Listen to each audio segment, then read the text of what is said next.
Light the beam. Light it. Nugget style. Yeah. You win by 31 points on the road at their place. You know, the more I look at that team, and Joker was right, they didn't have Sabonis tonight. Yeah. They didn't have Seth Levine tonight. They didn't have Schroeder. But even with those, that's not a very serious team. Yeah, you know, Sacramento's an interesting squad, right? Yeah. Because individually, those players are pretty good, right? But the collective doesn't really seem to work out. So, well, now you're taking some of those good individual players out of the collective, and that's exactly what that game should have looked like. Yep. And so for the Nuggets, you took care of business against a team that should not be on the same court with you. It looked like a scrimmage at the end of that game. That's exactly what that should have looked like. Yeah. So kudos to the Nuggets. And Joker turned it into a one-man show. Yeah. He had 23 at the half. He finishes with a game-high 36.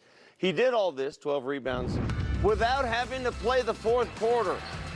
That's the best kind of Joker game. Yeah, and Coach Dave Adelman talked about this prior to the season, that he wanted more games where there were blowouts so that he can organically just get rest over the course of the season for his guys.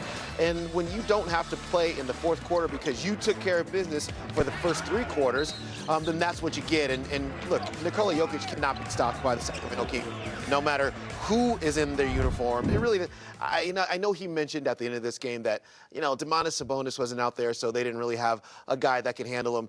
Even if Sabonis was on the court, they don't have a guy that can handle him. They never have had a guy that can handle him. That's why he's got, 10 triple-doubles against him in his career. So it just is another night at the office for Nikola. To add to that, the guy that replaced Nikola after he sat down, Jonas Valanciunas, had collectively his best game, all-round game for the season. He was 7 for 7 shooting, didn't miss a shot. 15 points, 6 rebounds, 2 assists. You had that all. That is the best complete game by a Nuggets backup center since DeMarcus Cousins was around here in 2022. Yeah, it was really good. So in other words, the Kings couldn't stop any center that the Nuggets put on the court.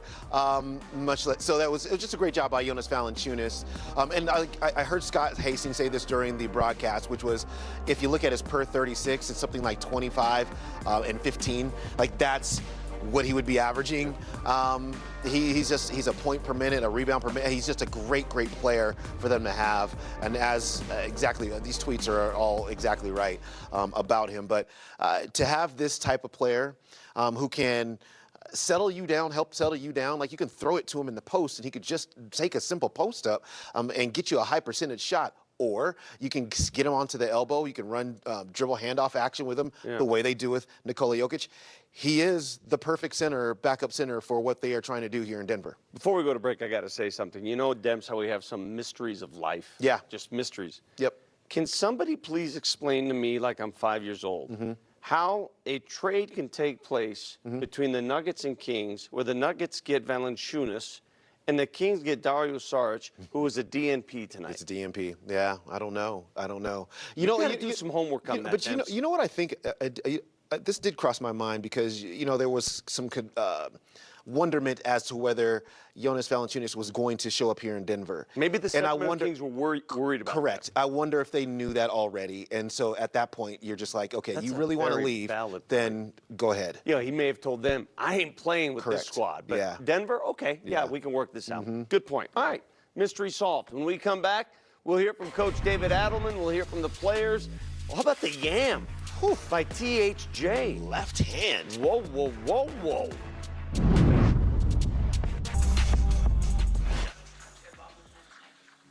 Everybody just trying to make the right play, even all the way through the end of the fourth quarter. Hunt made a really good pass to Jalen with a minute to go in the game. It just speaks to how the guys are trying to play the game nightly. And 35 assists and only 12 turnovers on the road is a great number.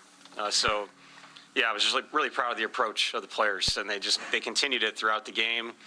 Everybody knows how hard it is in the NBA, just to keep yourself at that level, and I thought we did it tonight. Yeah, but you're so good through 3 quarters, so good in this basketball season. What did you see from him?